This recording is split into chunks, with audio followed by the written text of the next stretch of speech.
Hello guys, Radhe Radhe. तो आज हम बता रहे हैं पद्मिनी एकादशी व्रत कथा। तो पहले तो मुझे जान लें कि पद्मिनी एकादशी का महत्व क्या है। धर्मराज युधिष्ठिर कहने लगे कि हे जनार्दन, अपने सभी एकादशियों का महत्वपूर्ण वर्णन कर मुझे सुनाया। अतः अब आप कृपा करके मुझे अधिक मास की शुक्ल पक्ष की एकादशी का क्या नाम है तथा इसकी विधि क्या है, अब मुझे इस बारे में बताइए। श्री भगवान बोले, हे राजन, अधिक मास में शुक्ल पक्ष की जो एकादशी आती है वह पद्मिनी कमला एकादशी कहलाती है। वैसे तो प्रत्येक माह वर्ष 24 एकादशियां होती हैं। जब अधिक मास या मल मास आता है तब इसकी संख्या बढ़कर 26 हो जाती है। यह एकादशी करने के लिए 10वीं के दिन व्रत का आरंभ करके कांसे के पात्र में जौ चावल आदि का भोजन करें और नमक न खाएं। भूमि पर सोएं और ब्रह्मचर्य व्रत का पालन करें। एकादशी के दिन ब्रह्म मुहूर्त में शौच आदि से निवृत्त होकर दंत धावक करें और जल में 16 कुल्ले करके शुद्ध हो जाएं।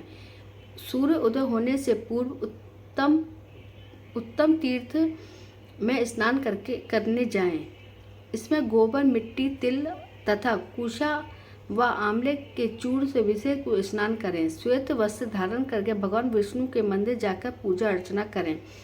भगवान कृष्ण बोले, पुरुषोत्तम मास में अनेक पुण्यों को देने वाली एकादशी का नाम पद्मिनी है।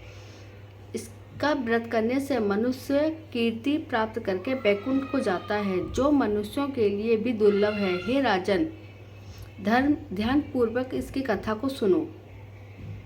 पद्मिनी एकादशी व्रत कथा।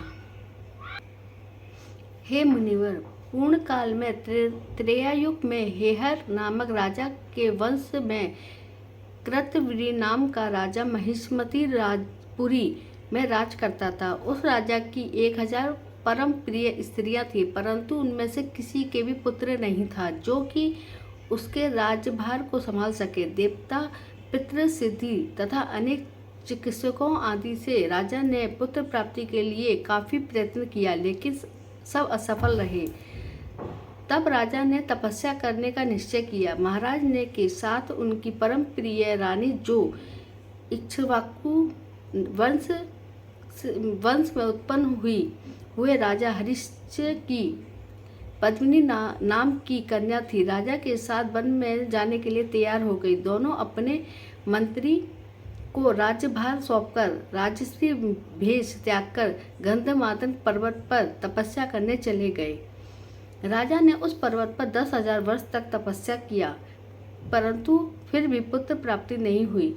तब पतिव्रता रानी कमल नयनी पद्मिनी ने अनुसुईया से कहा, 12 मास से अधिक महत्वपूर्ण मल मास होता है, जो 32 मास पश्चात आता है।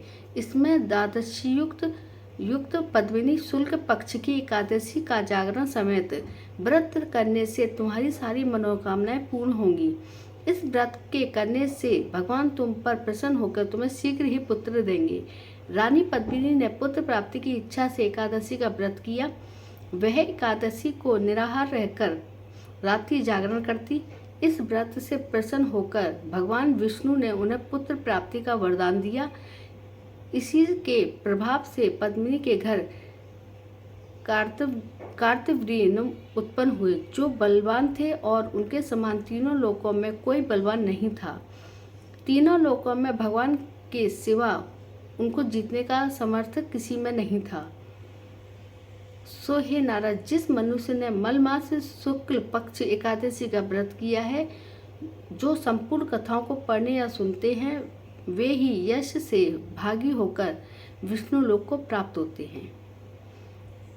तो ये थी हमारी पद्मिनी एकादशी की व्रत कथा। तो मिलते हैं नेक्स्ट वीडियो में, जब तक के लिए राधे राधे।